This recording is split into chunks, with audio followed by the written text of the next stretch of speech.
Children have better self-esteem, they are more self-disciplined, and they show higher aspirations and motivation towards school. Children's positive attitude about school often results in improved behavior, and then it makes for better and well-informed transition from primary to junior school and on like that. As I always tell students, especially when you are working with those adolescents and they know that there's no hiding place. You know, the higher they go, the what? The cooler they become. Yeah, they think they are cool. They do think they are cool. Especially if you watch the transition. And you see a child go from the nursery to the primary, and then the secondary, and then you begin to ask sometimes, what happened? And the change is so subtle, you wonder, so when did this happen? And they do get to secondary school and they think they are cool. But you see, when a child knows that between the school and the home, there's an interaction, there's an engagement, it helps the child contain him or herself better. A lot of parents are not aware of their children's growth pattern. They're not aware of changes in their children. They would readily come up in arms to fight in the school that my child is not able to do this. Where you have allowed the gap to widen, it becomes more difficult for parents to understand what has been happening in the lives of their children. But even in a non-threatening way, there has been an engagement that you are better able to handle them at that time. It also has various benefits to parents. Parents are more aware of and become more active regarding policies that affect their children's education. Parents increase their interaction and discussion with their children and are more responsive and sensitive to their children's social and emotional and intellectual and developmental needs. Now, as parents also gain more knowledge of their children's development, there's more use of affection and positive reinforcement and less punishment on their children. Parents' perception of the school also is much improved, and there are stronger ties and commitment to the school. And parents have a better understanding of the teacher's job and school curriculum, making the job of the teacher a lot less tedious. And you can ask, how can we do all of this? How can we achieve all of this? Basically, we communicate through, as I said earlier, newsletters, sending reports home. You know, there are some documented reports that go home. And there are some other ways that you can get parents involved in knowing what is going on in their schools.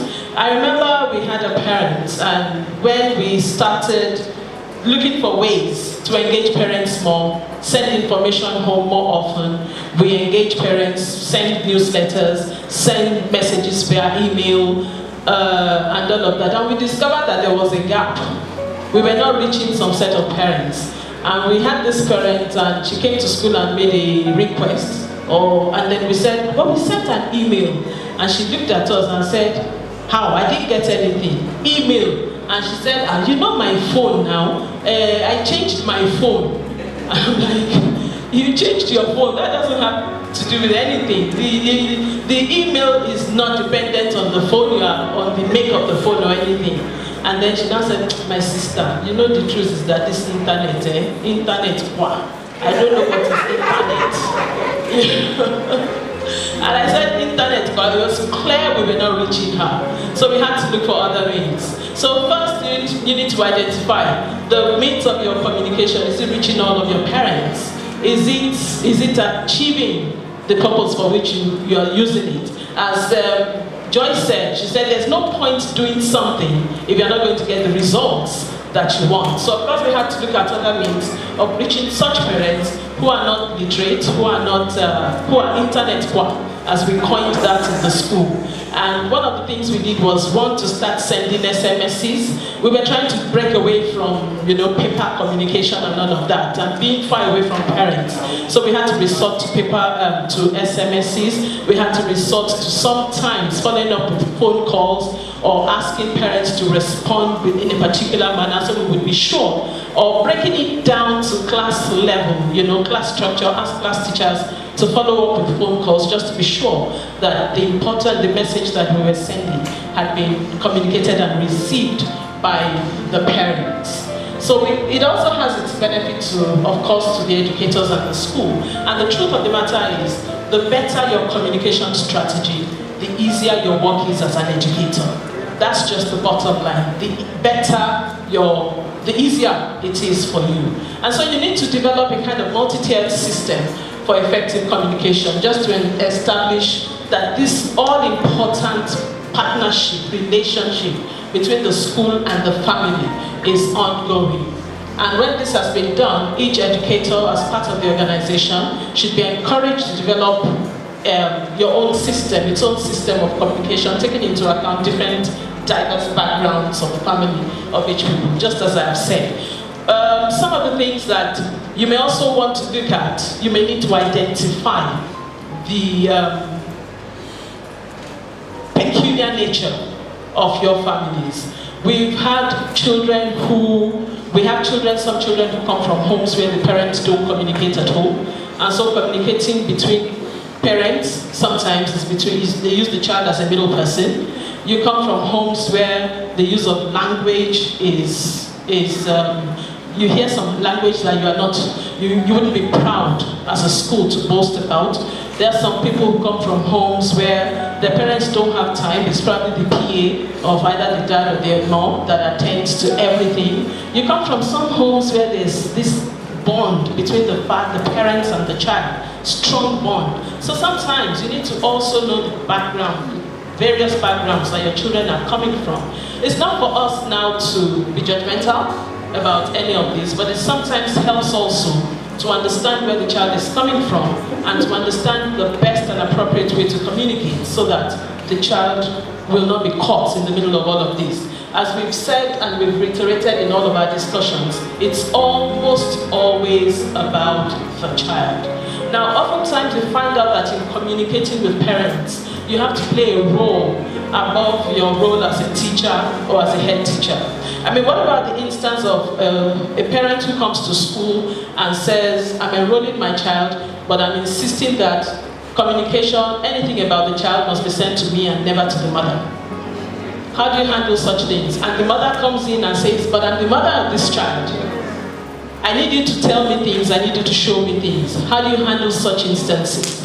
How do you handle an instance of a woman who comes into school and there's been some breakup at home and the father says the mother must never see or have access to the child, and the mother comes to the school obviously wanting to see the child?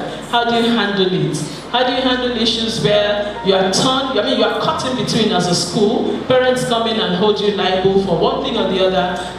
Some practically fighting even in your school or in your office. How do you handle that? There are many ways that you just need to understand the background of each child, each family, and apply a lot of wisdom in dealing with such families. But having said that, those are instances that are peculiar, they are not general instances. It's important that organization-wide you have a structure in place. As I said at the beginning, that your communication has to be intentional, it has to be consistent, it has to be purposeful. And so it means that you need to have a strategy in the first place to guide you and to guide the teachers, so that you don't have a situation where a teacher acts out of ignorance, not knowing what structure has been put in place for communication. And so it's important. I love talking about data, because there's no way that you can make a meaningful decision, conclusion about anything unless you have data, unless you have facts. And so it's important that you collect data, you use staff surveys, you use self-assessment, where possible even, you use family surveys, and of course students' achievement data. Because the main thing parents want to know is, how is my child doing? How well are you providing for my child? Especially with parents who have children that have some learning challenges. They want to know, does the school make provision for it? I was talking to a parent some time ago, a potential parent, and she said the school had failed the child. And I said, in what way? She said she had, her second child was in the school and was not doing well, performance was dwindling, and nobody picked it.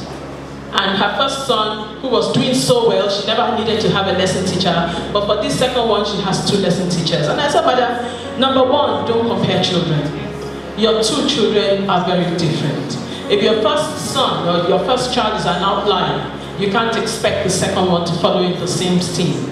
So why don't you let us look at the issue as it concerns your second child? Let's divorce, your sentiments about the first child. But the statement that caught me was that the school had failed her. And in what sense? Because the school failed to pick the fact that her daughter had some challenges that was not communicated to her.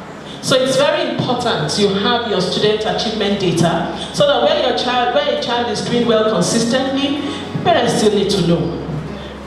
Doing well consistently, don't assume. Parents still need to know. They need to be able to measure as well the progress their child is making in school. And in the same breath, where the child is not doing as well, they also need to know. And that's why we don't want the schools to fail parents. We don't want to become a scholasaurus, as Joy has said. So where a child has done so well in the first term, averages drop in the second term, you must be able to pick it. And the essence of picking it is so that you can begin to put a strategy or some things in place to help the child before it becomes a huge problem.